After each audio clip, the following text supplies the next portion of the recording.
Selamat pagi semua, ku nantikan dirimu di depan kelasmu, menantikan kami. Guruku tersayang, guru tercinta, tanpamu apa jadinya aku? Tak bisa baca tulis, mengerti banyak hal, guruku terima kasihku. Nyatanya diriku kadang buatmu marah, namun segala maaf kau berikan.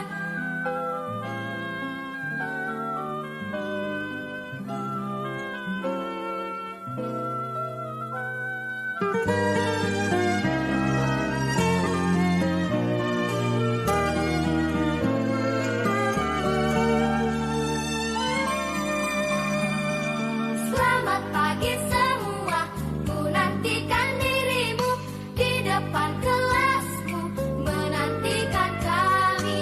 Guruku tersayang, guru tercinta, tanpamu apa jadinya aku?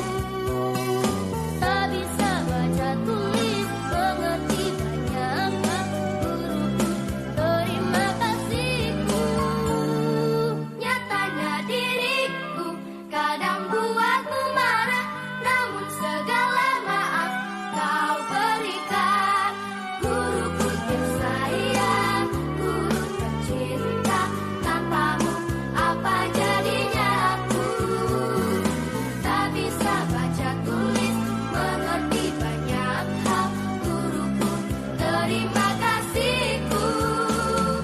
Guruku tersayang, guru tercinta, tanpamu apa jadinya aku?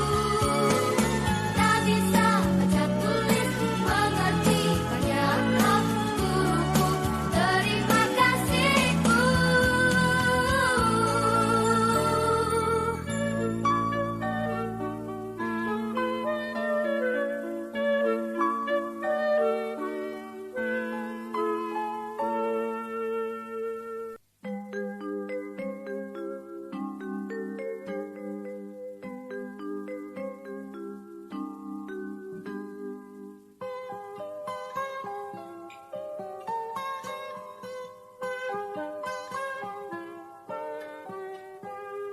Pagiku cerah, matahari bersinar,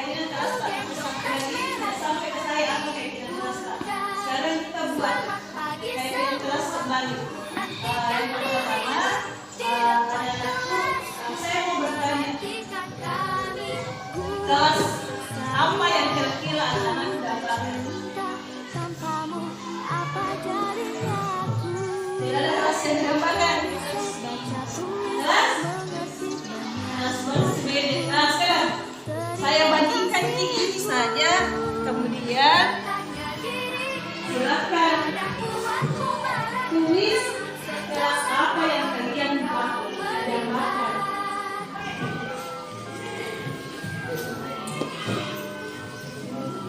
Atau seperti ini, tahu tidak aturannya? Aturan biasa tahu waktu SMP itu ada aturan di dalam kelas Pak? Ya, biasa kan? Coba ingat, kira-kira aturannya di SD apa saja aturannya? Jangan itu langsung.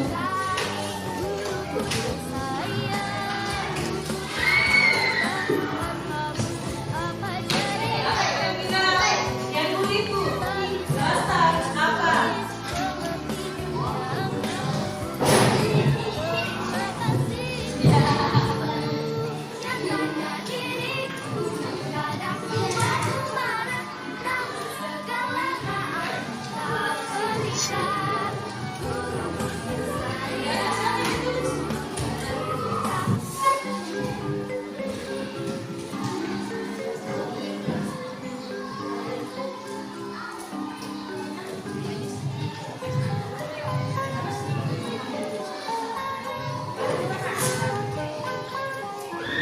Oke, silakan ditulis. Apa kira-kira dulu waktu Matahari bersinar, ku gendong tas merah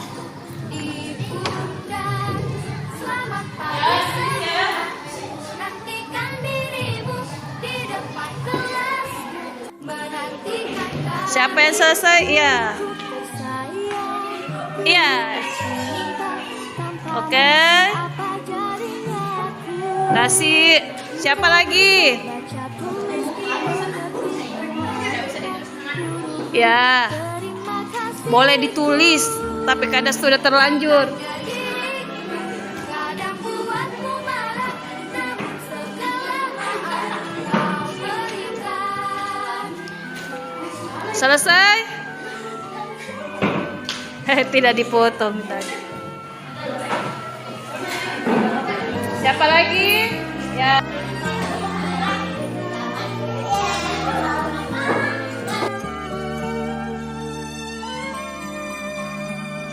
Selamat pagi semua, ku nantikan dirimu di depan kelasmu, menantikan kami. Guruku tersayang, guru tercinta, tanpamu apa jadinya aku. Tak bisa baca tulis, mengerti banyak hal. Guruku, terima kasihku. Nyatanya diriku kadang buatmu marah, namun segala maaf kau berikan. Guruku tersayang, guru tercinta, tanpamu apa jadinya aku. Tak bisa baca tulis, mengerti banyak hal. Guruku, terima kasihku. Guruku tersayang, guru tercinta, tanpamu apa jadinya aku. Tak bisa baca tulis, mengerti banyak hal. Guruku, terima kasihku. Ibu mengajar saya. Ya, Pipa. Masuk sana duduk. Selamat, Pipa. Baik, Bu. Alhamdulillah. Pipa, Ibu dengar kemarin dari kakak OSIS katanya Pipa marah sama mantan OSIS. Yang pagiku cerah, matahari bersinar, ku gendong tas merah di pundak. Selamat pagi semua, ku nantikan dirimu di depan kelasmu, menantikan kami.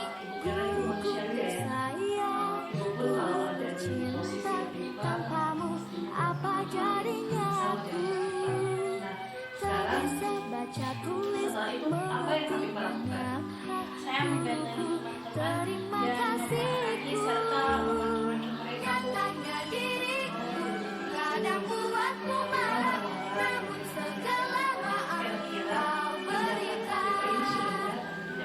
Tidak, Bu, karena saya telah melanggar keyakinan kelas. Yakin apa ya tapi kalau nyari?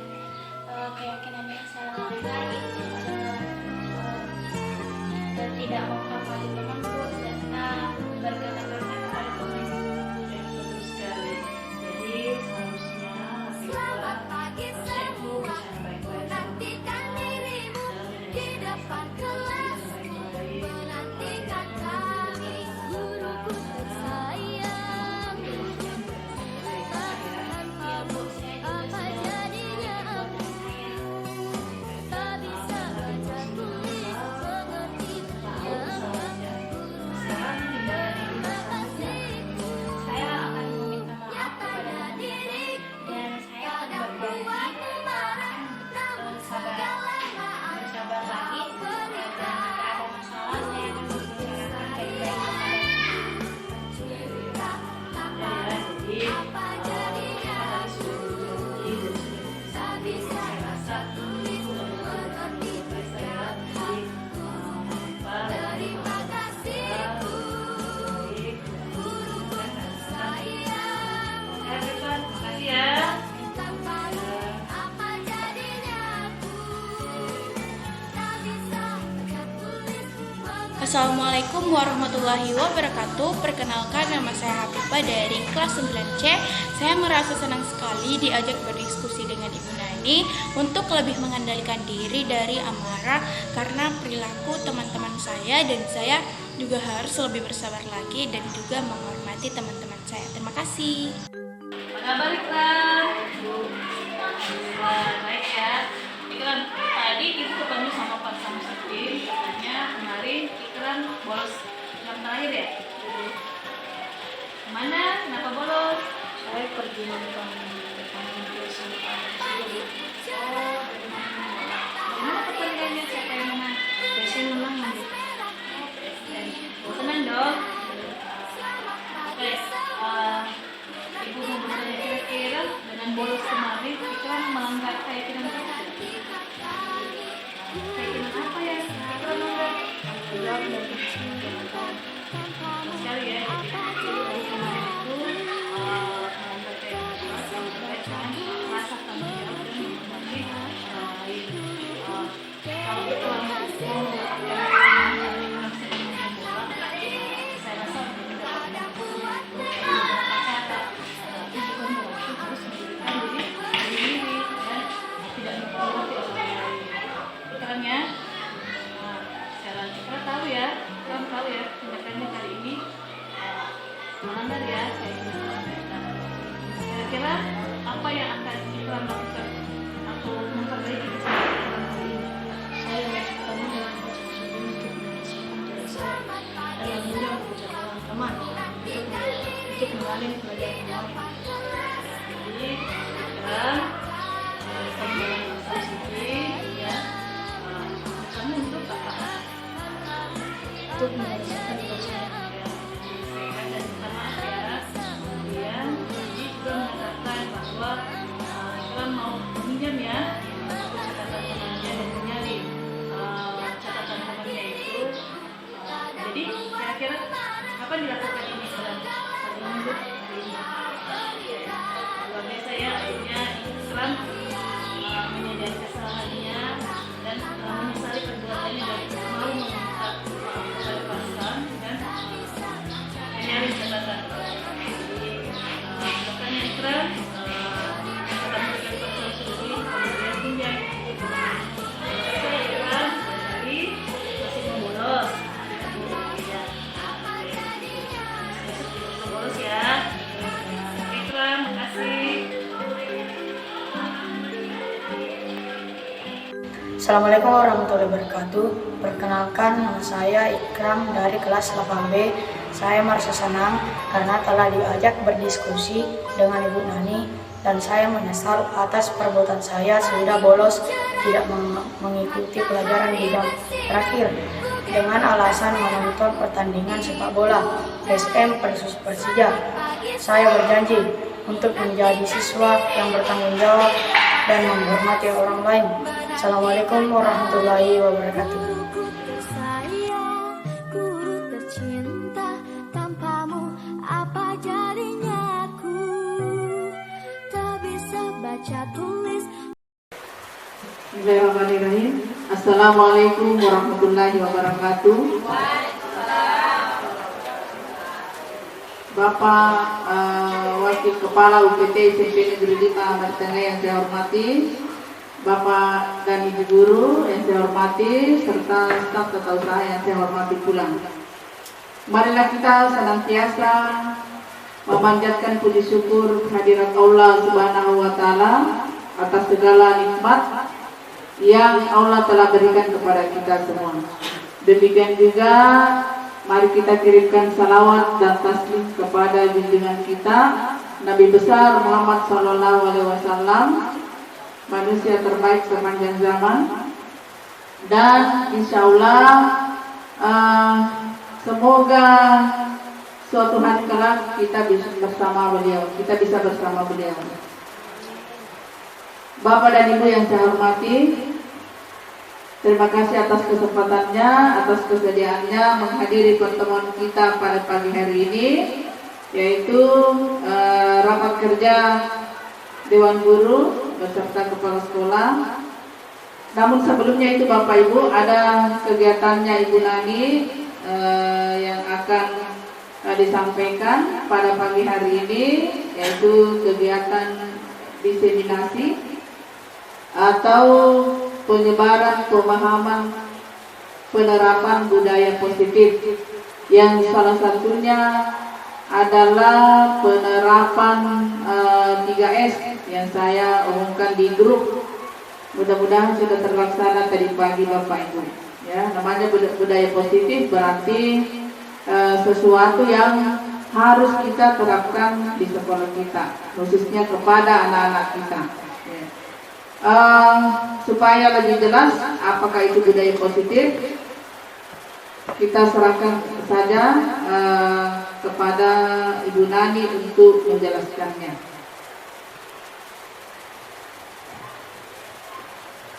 Terima kasih banyak Ibu Kepala Sekolah. Bismillahirrahmanirrahim. Assalamualaikum warahmatullahi wabarakatuh. Alhamdulillah, puji syukur kehadirat Allah. Jadi kita tidak henti-hentinya mengucapkan puji syukur kehadirat Allah karena pada hari ini kita masih diberikan nikmat yang luar biasa, nikmat berupa kesehatan, sehingga teman-teman semua, Bapak dan Ibu guru, kita bisa berkumpul di sini dalam rangka kegiatan diseminasi penyebaran pemahaman dan penerapan pengalaman budaya positif. Ini adalah salah satu kegiatan kami calon guru penggerak angkatan 8. Jadi kami melakukan penyebaran pemahaman tentang budaya positif. Terima kasih saya ucapkan kepada Ibu Kepala Sekolah yang selalu memberikan dukungan, memberikan waktu dan ruang untuk saya dalam kegiatan pendidikan guru penggerak ini, dan tentunya terima kasih kepada teman-teman semua yang sudah mau meluangkan waktunya untuk duduk di sini dalam kegiatan saya ini. Mohon izin untuk berdiri, Bu. Jadi teman-teman semua, tentang budaya positif, saya pikir bahwa budaya positif ini bukan sesuatu yang asing buat kita semua. Kita bahkan pastinya setiap hari melakukan budaya-budaya positif ini. Kalaupun ternyata budaya positif ini mungkin dalam kegiatan sehari-hari kita mungkin sudah mulai luntur. Kenapa saya bilang mulai luntur? Karena ada beberapa tindakan-tindakan anak-anak kita yang tentunya sudah bukan merupakan kegiatan positif, baik secara perilaku, secara bertutur kata. Ini pastinya Bapak Ibu guru juga mengalami hal ini. Sekarang tunjukkan destinasi saya. Yang pertama adalah mengenalkan konsep perubahan paradigma pembelajaran, disiplin positif, motivasi perilaku manusia, keyakinan kelas, 5 kebutuhan dasar manusia, 5 posisi kontrol guru, dan segitiga restitusi. Inilah yang termasuk budaya-budaya positif. Kemudian menerapkan strategi disiplin positif yang memerdekakan siswa untuk menciptakan ekosistem yang aman dan berpihak kepada murid. Kemudian yang ketiga, menyusun langkah-langkah dan strategi aksi nyata yang efektif dalam mewujudkan kolaborasi dengan seluruh warga sekolah. Untuk sekolah kita pada tahun ini, saya minta izin kepada Ibu Kepala Sekolah kemarin, saya melakukan kegiatan penyambutan di pagi hari. Budaya itu sudah mulai luntur. Kalau dulu kita pada saat masuk sekolah dan masuk kelas kita pasti saling kepada guru-guru kita. Sekarang anak-anak kita karena budaya ini sudah hilang, seringkali kita lebih duluan ada di dalam kelas dibanding mereka. Semoga dengan budaya ini anak-anak kita sudah tidak terlambat lagi masuk di dalam kelas.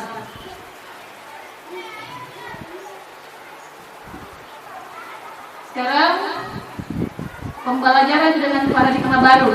Jadi ini yang pertama ya.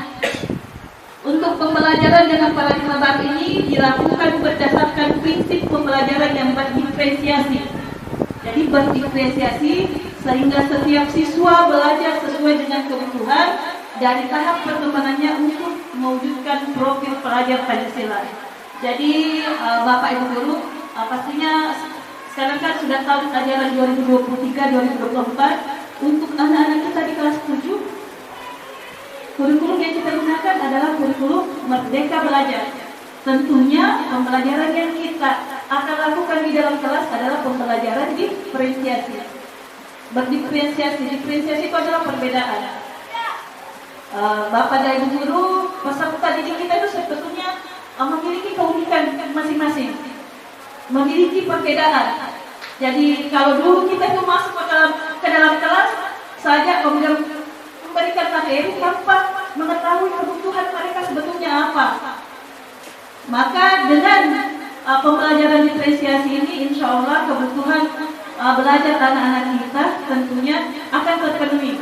Sehingga sebetulnya pembelajaran berdiferensiasi itu adalah mewujudkan profil pelajar Pancasila. Jadi di Merdeka Belajar ini adalah tujuannya sebetulnya adalah mewujudkan peserta didik yang mengacu pada profil pelajar Pancasila. Untuk profil pelajar Pancasila ini saya rasa bukan sesuatu yang asing buat teman-teman. Ada 6 ya. Yang pertama, beriman bertakwa kepada Tuhan Yang Maha Esa dan berakhlak mulia.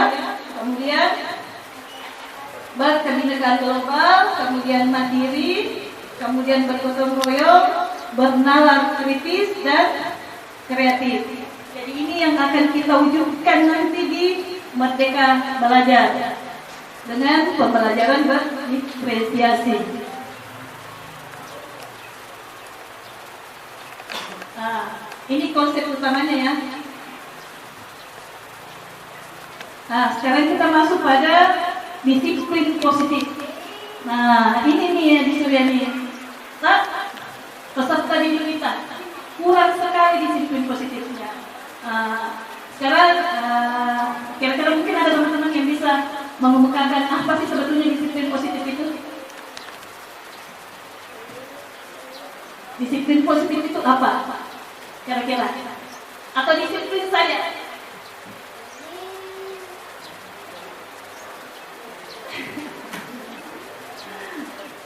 Oke. Jadi disiplin positif. Apa itu disiplin positif? Disiplin berasal dari kata disiplina yang artinya belajar. Jadi disiplin mengacu pada disiplin diri yang memiliki tanggung jawab terhadap apa yang dilakukannya berdasarkan nilai-nilai yang diyakini. Jadi disiplin itu terjadi pada saat kita sadar dan yakin bahwa kegiatan ini, hal ini sebetulnya kita percayai sehingga kita melakukan kegiatan itu. Jadi itu yang dinamakan disiplin. Kemudian disiplin positif merupakan salah satu cara penerapan disiplin yang bertujuan untuk menumbuhkan kesadaran. Nah ini, karena kita sadar, karena kita yakin, maka terjadilah disiplin positif itu. Kita memberdayakan peserta didik tanpa imbalan. Apapun imbalannya, penghargaan, pujian, maka diharapkan disiplin positif ini karena kita melakukannya dengan keyakinan, maka kita percaya bahwa hal yang kita lakukan itu benar.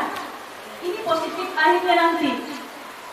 Maka tanpa imbalan atau ancaman hukuman, kalau peserta didik kita meyakini itu, mereka akan melakukan itu. Pastinya ini bukan sesuatu yang gampang ya, tetapi insya Allah kalau kita selalu berproses, insya Allah disiplin positif ini tentunya akan terwujud nantinya. Kemudian sebagai pendidik, nah kita sebagai pendidik ini bertujuan jadi menciptakan peserta didik yang memiliki disiplin diri sehingga mereka berperilaku mengacu kepada nilai-nilai kebajikan universal. Jadi di dalam disiplin positif itu pasti menimbulkan kebajikan nilai-nilai universal. Apa itu? Patuh, taat, menghormati, menghargai, itu adalah nilai-nilai kebajikan universal. Kemudian dengan disiplin positif pastinya peserta didik kita itu timbul dari motivasi intrinsik. Jadi bukan eksternal, bukan ekstrinsik. Ekstrinsik itu artinya dari luar. Nanti ada penjelasannya Bapak Ibu. Next. Saya masuk pada motivasi motivasi perilaku manusia ini ada kaitannya dengan disiplin positif. Jadi kita itu manusia sebetulnya ada motivasinya. Apa motivasinya? Yang pertama, untuk menghindari ketidaknyamanan atau hukuman. Semua manusia seperti itu. Jadi kalau kita melakukan sesuatu, berapa besar sih yang melakukan ini? Contoh saja, peserta didik kita datang ke sekolah itu, mungkin beberapa di antara mereka itu ke sekolah karena tidak mau dihukum. Weh, Aju Suryani mah pikir, Ibu Nani mah pikir, weh, kalau terlambat hukuman ini. Mereka tidak datang ke sekolah dengan niatnya. Nah itu ternyata ada sesuatu yang menjadi motivasi eksternalnya. Kemudian untuk mendapatkan imbalan atau penghargaan dari orang lain. Ini juga sering terjadi. Muka saya masuk perpustakaan membaca. Kenapa kamu masuk perpustakaan? Persoalannya nanti Bu, kalau di akhir semester ada biasa pengumuman siswa yang sering masuk perpustakaan. Itu termasuk motivasi eksternal karena dia mengharapkan imbalan. Muka saya ke sekolah Bu, kenapa? Tinggal di rumah disuruh-suruh kalau ke sekolah dapatkah uang? Dapatkah uang belanja? Itu adalah motivasi dari orang lain dari luar. Ini yang kita harapkan sekali. Motivasi yang ketiga adalah untuk menjadi orang yang merdeka. Mereka inginkan dan menghargai diri sendiri dengan nilai-nilai yang mereka percaya. Jadi apapun yang kita lakukan, begitupun dengan peserta didik. Semoga peserta didik nanti akan melakukan kegiatan dengan motivasi ini. Apapun yang peserta didik kita lakukan, mereka yakin dan sadar bahwa tujuan saya ke sekolah sebetulnya bukan karena saya takut dihukum, karena saya mau dapat imbalan, tetapi tujuan saya ke sekolah untuk belajar, untuk pasti ada beberapa alasan-alasan mereka yang sebetulnya positif, ya. Jadi orang dengan motivasi ini akan bertanya, akan menjadi orang yang seperti apa saat saya melakukannya.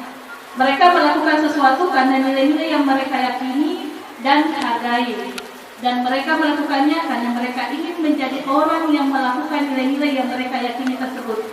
Ini adalah motivasi yang akan membuat seseorang memiliki disiplin positif. Jadi kalau peserta didik tak sudah memahami motivasi yang ketiga ini, maka peserta didik kita akan menerapkan budaya disiplin positif. Karena motivasinya berperilaku bersifat internal dari dalam dirinya, kesadarannya sendiri. Jadi itu ya, ada 3. Lanjut. Nah, ini gambarannya motivasi perilaku manusia tadi. Jadi kalau motivasi intrinsik ini untuk menghindari ketidaknyamanan dan hukuman dan untuk mendapatkan imbalan atau penghargaan orang lain.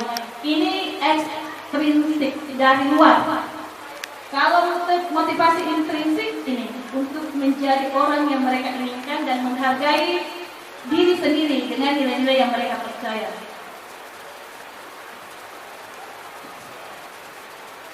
Hukuman dan konsekuensi.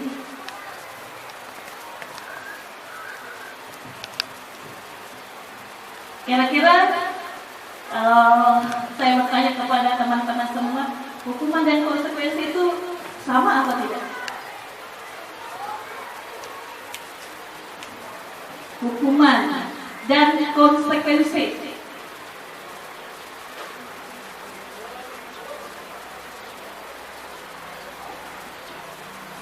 Hukuman itu apa? Jangan dibaca dulu. Hukumannya dulu. Iya, kira-kira sama atau berbeda hukuman dan konsekuensi? Belum tentu sama. Belum tentu Saja konsekuensi itu nilainya positif. Ya. Kalau hukuman tentu efek dari apa yang kita lakukan, tapi kalau hal negatif konsekuensi itu belum tentu. Ya, jadi hukuman itu negatif. Iya. Kalau konsekuensi belum tentu negatif. Bisa saja positif. Oke. Ada yang lain? Jadi katanya Pak Sam kalau hukuman itu sudah pasti negatif. Apanya yang negatif Pak Sam? Hukumannya ya? Siswanya? Sesuatu yang kita lakukan itu hal negatif, Ya. pasti ada hukumannya. Ada hukumannya. Ya. Tapi kalau sesuatu yang kita lakukan positif, tentu konsekuensinya boleh negatif, boleh juga positif. Ada yang lain? Hukuman dan konsekuensi. Oke, jadi kita simpan dulu. Ada kasus di atas. Dani kurang menguasai pelajaran bahasa Inggris, sehingga pada saat pelajaran tersebut berlangsung, dia banyak diam diri dan menggambar di buku pelajarannya. Pada saat guru bahasa Inggrisnya Pak Sam menanyakan pertanyaan kepada Dani merasa gugup dan tanpa sengaja menjatuhkan buku pelajaran serta gagap dalam menjawab. Seluruh siswa di kelas pun tertawa melihat kelakuan Dani. Pak Sam pada saat itu membiarkan teman-teman Dani menertawakan Dani yang tergagap dan malu luar biasa, dan malahan menyuruh Dani untuk maju berdiri dan menunjuk hidungnya karena tidak bisa menjawab pertanyaan. Kelas pun semakin gaduh dan anak-anak tertawa melihat Dani menunjuk hidungnya sendiri. Ada pertanyaan pemantiknya, apakah Anda setuju dengan tindakan Pak Sam terhadap Dani? Bagaimana Pak Sam? Ada tidak? Setuju Pak Sam? Setuju? Jadi Dani itu di dalam kelas menggambar di buku pelajarannya, kemudian dihukum sama Pak Sam, naik ke atas sampai menunjuk hidungnya. Setuju atau tidak Pak Sam? Setuju? Ada yang setuju? Setuju? Iya, Dani menunjuk hidungnya sendiri. Iya, dia naik ke atas dan menunjuk hidungnya. Setuju tidak perbuatannya Pak Sam?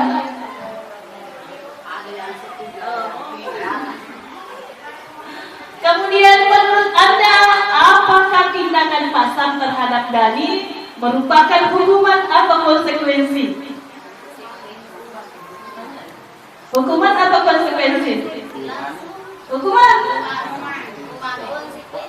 Konsekuensi.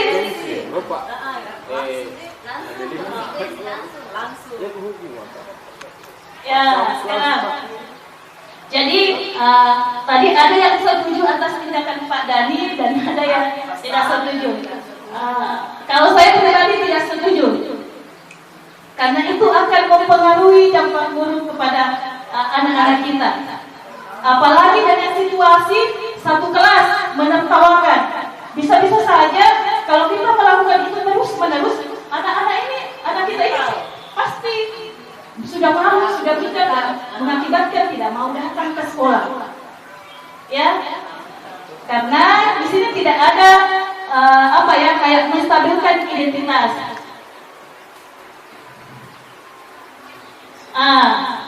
Jadi tadi itu Pak Sam melakukan hukuman kepada Dani. Ya, jadi perbedaannya hukuman dan konsekuensi. Kalau hukuman itu dilakukan secara spontan. Jadi misalnya ada siswa terlambat datang ke sekolah, langsung tidak ada skenario di dalam kepala sudah pi membersihkan WC, pi lari, itu spontan terjadi kalau hukuman. Kalau konsekuensi sudah ada kesepakatan antara siswa dengan guru, karena akibat dari perbuatannya sudah ada memang kesepakatan bahwa jika besok anak-anakku datang terlambat, maka konsekuensinya seperti ini. Itu kalau hukuman dan konsekuensi. Jadi kalau hukuman itu kita sebetulnya biasa melakukan ini. Iya, ternyata selama ini kita selalu melakukan hukuman. bukan konsekuensi. Ada perbedaannya Bapak Ibu guru di atas, hukuman, konsekuensi, dan restitusi. Kalau hukuman itu bukan termasuk pendisiplinan. Bukan termasuk pendisiplinan. Ini kemarin waktu kita rukul luar biasa. Ada beberapa di antara kami mengatakan bahwa bentuk kedisiplinan, tetapi bukan bentuk kedisiplinan. Ya, karena arahnya cuma satu, bunuh. Hukuman itu banyak seperti yang dikatakan oleh Pak Sarmaji bahwa negatif. Ada perbedaannya di sini. Sesuatu yang menyakitkan harus terjadi. Kalau konsekuensi, sesuatu harus terjadi. Terjadi itu kejadian, tetapi tidak menyakitkan kalau konsekuensi. Kalau hukuman pasti menyakitkan untuk anak-anak kita, dan pasti tidak setimpal dengan perbuatannya. Terlambat cek di nomor mak sejak dia minta bawa ada tindakan yang tidak menyenangkan atau menyakitkan untuk anak-anak kita. Kalau restitusi merupakan pilihan. Konsekuensi dan restitusi beda lagi. Kalau konsekuensi, berdua kita sepakat ya, ada kesepakatan. Kalau restitusi, kita yang mengarahkan anak-anak itu, peserta didik kita untuk mencari solusi. Jadi di sini tidak ada. Jadi anak-anak kita yang diarahkan. Misalnya contohnya, kenapa terlambat? Saya tidur tengah malam tadi malam Pak. Akhirnya saya terlambat bangun. Dari situ kita menimbulkan pertanyaan-pertanyaan sehingga peserta didik sendiri ini nanti yang menyadari kesalahannya. Kita tidak menghukum, tetapi mereka yang sendiri, saya salah Pak, akhirnya mengakui kesalahannya. Ya. Kemudian mencari solusi yang terjadi bahwa kalau saya terlambat Pak, saya akan seperti ini. Itu kalau hukuman. Jadi ini perbedaannya teman-teman, hukuman dan konsekuensi. Tidak. Yang kedua itu tidak nyaman. Hukuman dia tidak nyaman untuk jangka waktu panjang untuk hukuman. Kalau konsekuensi tidak nyaman tetapi untuk jangka pendek. Kalau restitusi justru menguatkan siswa kita, murid kita, dan berpikir jangka panjang bahwa kalau yang saya lakukan ini karena dia sebetulnya sudah sadar, kan dia yang menyadari kesalahan yang dilakukan, sehingga dari kesadaran yang dia lakukan itu, yang dia pikirkan itu, akhirnya menguatkan mereka dalam jangka waktu panjang. Salah, saya salah, dan saya tidak boleh melakukan ini. Ini ya. Kemudian hukuman, korban mendapatkan keadilan. Jika tidak korban, yang mana lagi korban mendapatkan keadilan? Jadi misalnya Bapak Ibu guru, ada dua siswa kita yang bertengkar, misalnya A dan B. A itu merusak pakaiannya B. Maka kalau hukuman pasti korban merasa adil, karena ada hukuman yang diberikan kepada B. Adil. Kemudian kalau konsekuensi, korban biasa diabaikan. Kenapa? Karena biasanya pelaku mendapatkan tindakan yang tidak sesuai menurut pelaku. Kok begitu? Seharusnya kan seperti ini. Kalau restitusi, korban mendapatkan ganti. Karena dari restitusi yang kita lakukan, akhirnya siswa nanti memberikan solusi. Dikirim, apa kira-kira solusi yang bisa mereka berikan? Saya akan mengganti, tapi bukan dipaksa. Kita hanya menawarkan. Jadi tidak bilang, pokoknya kamu ganti pakaiannya, tidak. Kita hanya mengarahkan. Jadi itu ya. Iya, jangka panjang. Kemudian murid anak akan tersakiti kalau konsekuensi murid anak dibuat tidak nyaman. Kalau restitusi, murid anak mendapatkan penguatan.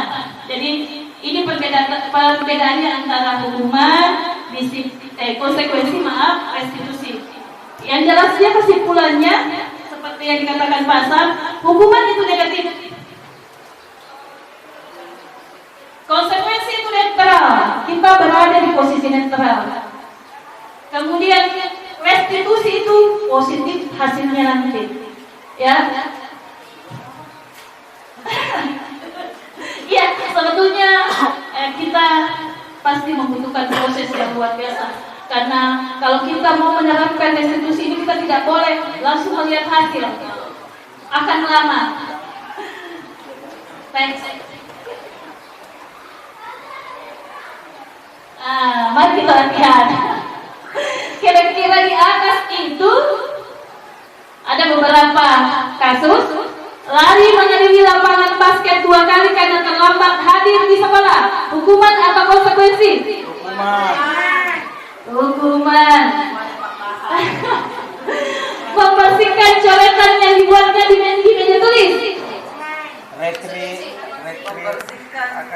Ada hukuman dan konsekuensi, Pak San. Konsekuensi ya. Kemudian murid diminta untuk push up 15 kali karena tidak menggunakan masker ke sekolah. Hukuman.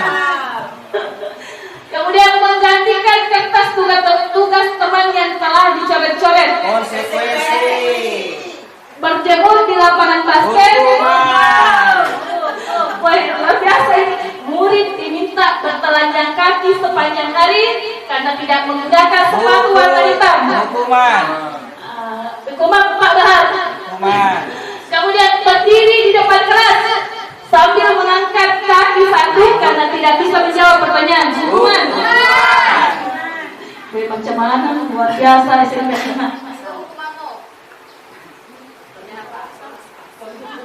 Jadi hanya ada 2 konsekuensi di atas. Biasa menerapkan. Yang pertama betul hukuman, yang kedua tadi adalah konsekuensi. Kemudian yang ketiga push up itu hukuman, menggantikan kertas tugas teman yang telah dicoret-coret itu adalah konsekuensi. Yang berjemur hukuman, murid diminta bertelanjang kaki juga hukuman.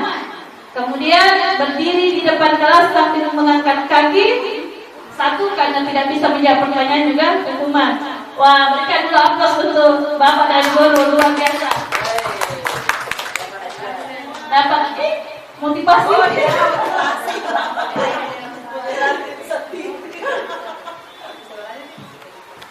Sekarang kita masuk pada kebutuhan dasar manusia.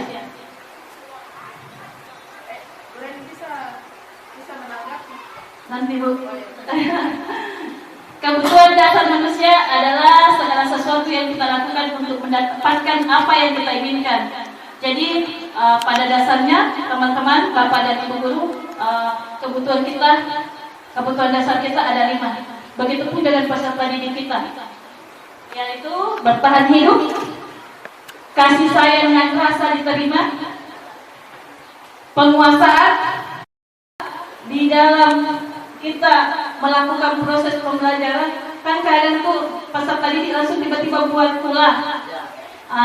Sebetulnya anak-anak kita ternyata pada saat mereka membuat pula, melakukan suatu perbuatan yang menurut kita itu negatif, ternyata ada kebutuhannya mereka yang mereka mau penuhi, tidak terpenuhi mungkin di rumah, di lingkungan masyarakat. Maka pada saat mereka melihat ada celah untuk memenuhi kebutuhan mereka langsung memenuhi.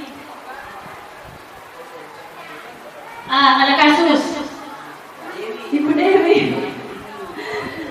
Dewi wali kelas 8C di SMP 5 Mari Tengah sedang bingung menghadapi pula salah satu murid di kelasnya yang bernama Agung. Beberapa anak telah datang dan mengeluhkan perbuatan Agung yang seringkali meminta bekal makan siang mereka dengan paksa. Jika Anda menghadapi situasi seperti Ibu Dewi, apa yang Anda lakukan? Kira-kira apa alasan Agung melakukan perbuatan itu?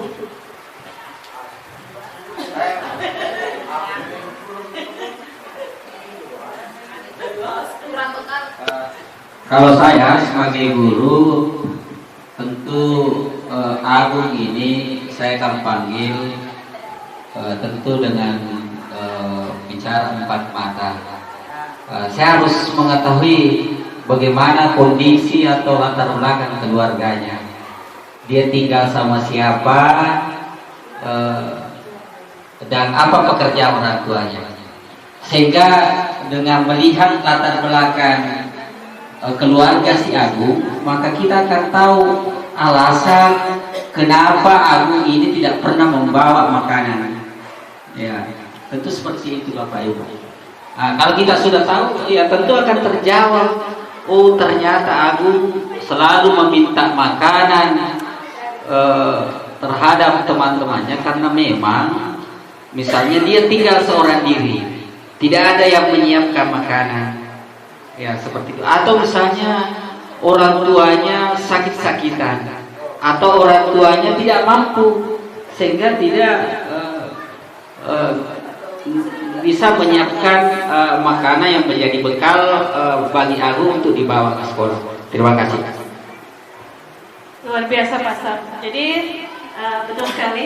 Jadi sebagai pendidik tentunya kita tidak boleh langsung memberikan hukuman atau konsekuensi atas apa yang dilakukan anak-anak kita. Sebaiknya kita ini akan ada nanti di posisi kontrol guru, memanggil anak tersebut untuk berkomunikasi atau mengetahui, mencari tahu apa sih sebenarnya yang terjadi. Karena pastinya seperti tadi, ini materinya adalah kebutuhan dasar manusia. Peserta didik juga kita memiliki kebutuhan itu. Banyak kejadian yang bisa saja terjadi. Yang dikatakan tadi pasar bisa saja bahwa orang tuanya ternyata tidak bisa memberikan bekal, atau ada kebutuhan-kebutuhan yang lain bisa, tetapi ada kebutuhan-kebutuhan lain yang ingin dia penuhi sebetulnya. Nah, dalam konteks penerapan disiplin positif, Ibu Dewi sebaiknya mencari tahu alasan Agung melakukan tindakan tersebut agar mengetahui kebutuhan mana yang sedang berusaha dipenuhi oleh Agung. Yang pertama, Agung lapar dan orang tuanya tidak membawakan bekal. Ini kebutuhan hidup dasar kita. Nah, bisa juga sebetulnya Agung ini ada di bekalnya.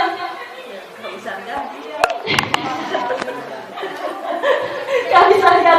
Tidak, tetapi karena dia selama bergaul mungkin tidak pernah mendapatkan perhatian. Siapa nih? Cari perhatian. Maka dia berusaha melakukan itu karena ingin mendapatkan kasih sayang dan rasa diterima. Agung ada loh di dalam kelas. Kita juga ada mungkin seperti itu. Kalau pakai sepatu lagi, ya, itu rasa kasih sayang. Perhatian 5 kali mati mundar mandir. Kenapa ini kemudian saya tidak mau tidur? Jadi dicolek ke kemudian saya pakai sepatu. Itu rasa kasih sayang dan rasa diterima. Kemudian yang kedua, yang ketiga, dia merasa hebat karena temannya jadi takut dan mau menurutinya. Kemungkinannya juga di rumahnya itu dia memiliki. Kadang-kadang ada orang kalau di rumahnya karena selalu dibully atau menjadi orang yang tidak memiliki kekuasaan, maka pada saat bergabung dengan teman-temannya, dia justru mau menunjukkan bahwa saya memiliki kemampuan, power. Ya, iya. Kalau di rumah selalu jadi menjadi orang yang paling tidak dianggap di keluarga, di lingkungan masyarakat, maka pada saat di kelas dia berusaha menunjukkan bahwa saya memiliki power. Kemudian aku merasa bosan dan bekal. Nah, ini untuk ibu-ibu.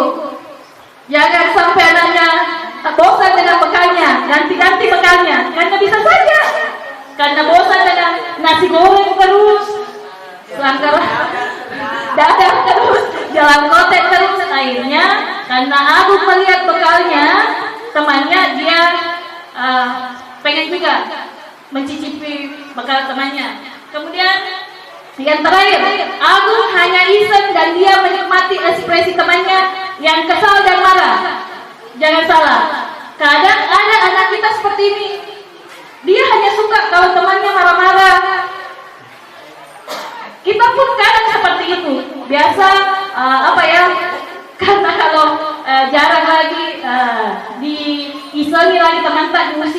sekali teman-teman karena kita merasa senang. Ya. Ya. Ya, tidak ada yang seumuran sehingga dia mencari ya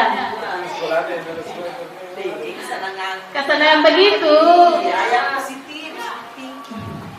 Oke, jadi itu 5 dasar kebutuhan kita sebagai manusia. Jadi bukan hanya peserta didik ya, kita pun pendidik.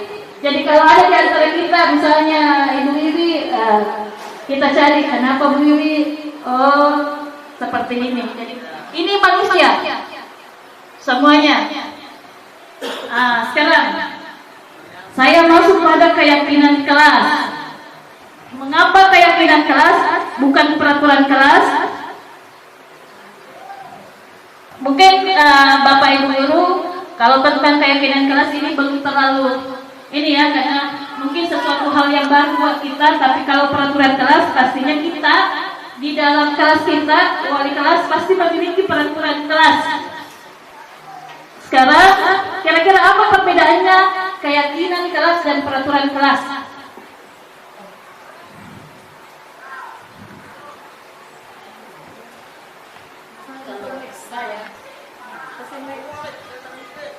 Kalau saya peraturan kelas itu dibuat secara sepihak, maksudnya yang ditentukan oleh Bapak dan Ibu guru itu peraturan kelas dan itu yang harus dipatuhi. Kemudian kalau keyakinan kelas dibuat secara berdasarkan kesepakatan antara guru dan peserta didik atau siswa. Jadi ada aturan yang dibuat oleh guru dan siswa. Jadi siswa sendiri yang menentukan bahwa ini yang saya mau terapkan di kelas saya. Seumpama setiap hari si A, si B, dan si C yang membersihkan kelas. Jadi ketika dia tidak membersihkan berarti ada aturan, ada konsekuensi yang dia harus kerjakan ketika dia melanggar dari keyakinan kelas itu. Jadi kalau keyakinan kelas menurut saya kesepakatan antara yang dibuat oleh guru dan siswa yang harus dipatuhi. Kalau peraturan cuma secara sepihak ditetapkan oleh guru atau pihak sekolah dan harus juga dipatuhi. Terima kasih. Kasih banyak pokoknya luar biasa ya. Jadi betul, peraturan sekolah itu adalah peraturan yang dibuat oleh satu arah, oleh guru atau wali kelas untuk anak walinya. Dan ada hukuman. Jadi kalau peraturan kelas itu biasa akibatnya adalah hukuman. Keyakinan kelas adalah sesuatu yang siswa kita yakini. Keyakinan kelas ini bukan kita guru yang membuat, tetapi siswa itu. Kita giring siswa kita kira-kira apa, kelas apa yang merupakan kelas ideal buat mereka. Sehingga mereka meyakini, kenapa? Karena kalau keyakinan kelas, mereka yakin bahwa saya maunya kelas saya kelas yang bersih. Tidak perlu kita kote-kote. Kenapa? Anak kita sudah yakin bahwa mereka memiliki kelas yang ideal. Ya, kita tidak perlu setiap hari datang ke situ marah-marah, makote-kote, tidak. Ya. Keyakinan kelas adalah nilai-nilai kebajikan atau prinsip-prinsip universal yang disepakati bersama secara universal, lepas dari perbedaan agama, suku, negara, dan bangsa. Jadi kalau buat keyakinan kelas, ada keyakinan kelas harus secara universal. Contohnya, saling menghormati dan menghargai sesama. Itu kan tidak ada perbedaan agama, perbedaan bangsa, perbedaan suku. Ya, menurut Gosar 1998, suatu keyakinan akan lebih memotivasi seseorang dari dalam diri untuk lebih bersemangat menjalankan keyakinannya daripada mematuhi aturan. Jadi seperti yang saya katakan tadi Bapak Ibu, kalau kita sudah yakin, kita memiliki keyakinan, kita tidak perlu selalu diberikan perintah atau melihat aturan. Karena kita yakin bahwa ini yang saya mau lakukan, ini yang harus saya lakukan. Ya, lanjut. Nah, peraturan. Kalau peraturan ini ya contoh-contoh peraturan. Selalu kembalikan buku ke tempatnya. Kalau keyakinannya atau nilai kebajikan yang dituju cukup bilang tanggung jawab. Dilarang mengganggu orang lain, maka cukup menghormati orang lain dan diri sendiri. Hadir di sekolah 15 menit sebelum pembelajaran dimulai, cukup menghormati orang lain, komitmen pada tujuan. Dilarang melakukan kekerasan, maka keyakinan yang kita mau atau nilai kebajikan adalah keselamatan. Karena kalau kita melakukan kekerasan berarti ada sesuatu yang terluka, tidak selamat, atau menghormati orang lain. Dilarang menggunakan narkoba. Apa keyakinan yang mau kita timbulkan kepada peserta didik kita adalah kesehatan. Tidak perlu lagi bilang ini nah kalau kita menggunakan narkoba seperti ini. Kita cukup memberikan anak-anak kita cukup yakin bahwa kesehatan saya kalau menggunakan narkoba. Memang sebetulnya bahwa tidak akan mudah kita untuk melakukan budaya positif ini, bukan sesuatu yang mudah. Tetapi kalau kita tidak melakukan budaya positif, pastinya peserta didik kita akan menjadi lebih tidak berbudaya lagi. Tak bisa baca tulis, mengerti banyak hal, guruku terima kasihku. Nyatanya diriku kadang buatmu marah, namun segala maaf kau berikan.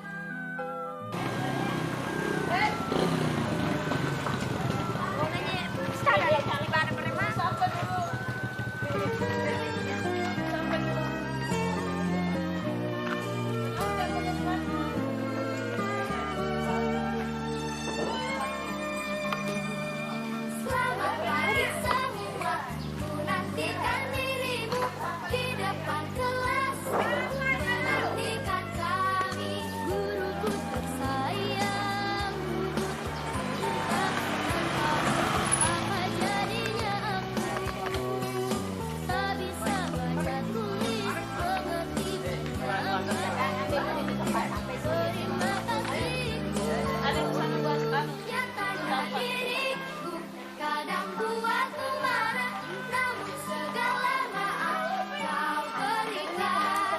Guruku tersayang, guruku cinta, tanpamu apa jadinya aku? Tak bisa baca tulis, mengerti banyak hal, guruku terima kasihku. Guruku tersayang, tanpamu apa jadinya aku? Tak bisa mengerti banyak hal, guruku terima kasihku.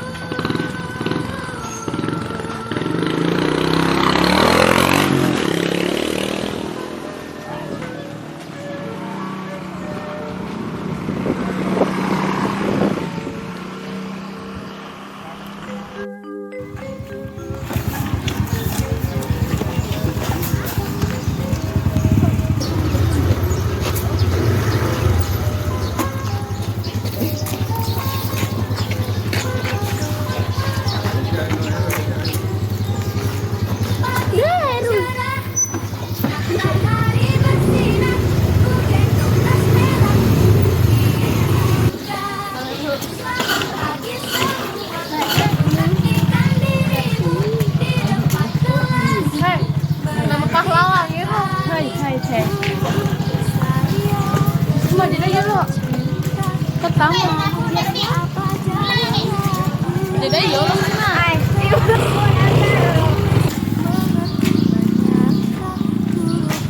Terima kasih. Nyatanya diriku kadang buatmu marah. Jangan punya kiriman ya. Jadi lu. Wah, kan ya lagi kan ini. Turun di pasar lah dah.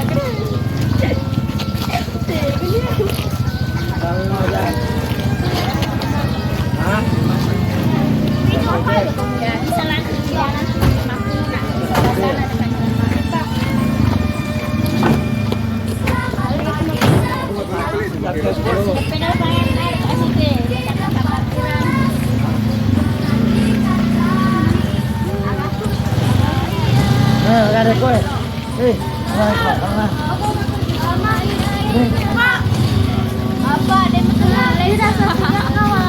Desi mah Pak guru ke bahasa Inggris, Pak.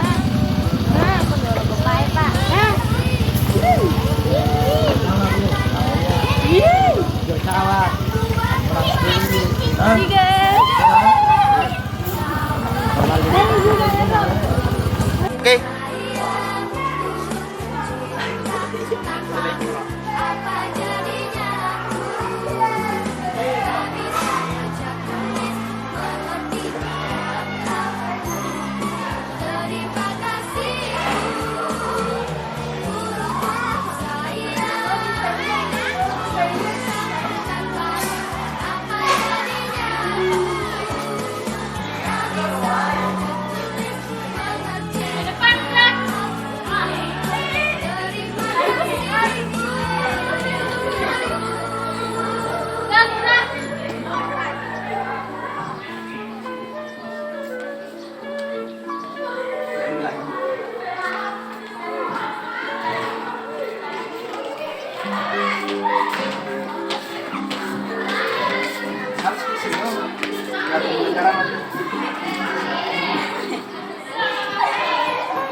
Pagi cerah, matahari bersinar, bukit batas merah.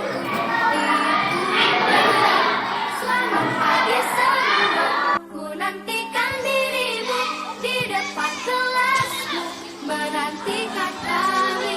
Guruku tersayang, guru tercinta, tanpamu apa jadinya aku? Tak bisa baca tulis, mengerti banyak hal, guruku terima kasihku. Nyatanya diriku kadang buatku marah, namun segala maaf kau berikan.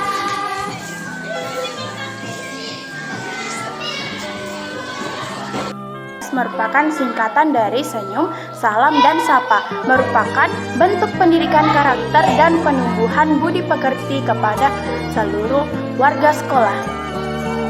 Salah satu cara menumbuhkan budaya 3S bagi warga sekolah adalah dengan melakukan sebuah kegiatan penyambutan siswa dengan senyum, salim, dan sapa di pagi hari.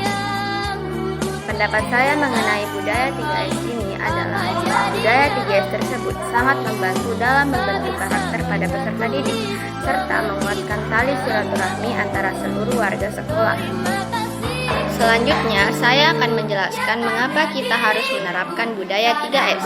Alasannya adalah karena budaya 3S ini dapat menguatkan karakter dan menjadikan semua warga sekolah memiliki kepribadian yang baik dan juga mengajarkan siswa untuk bersikap saling menghormati satu sama lain.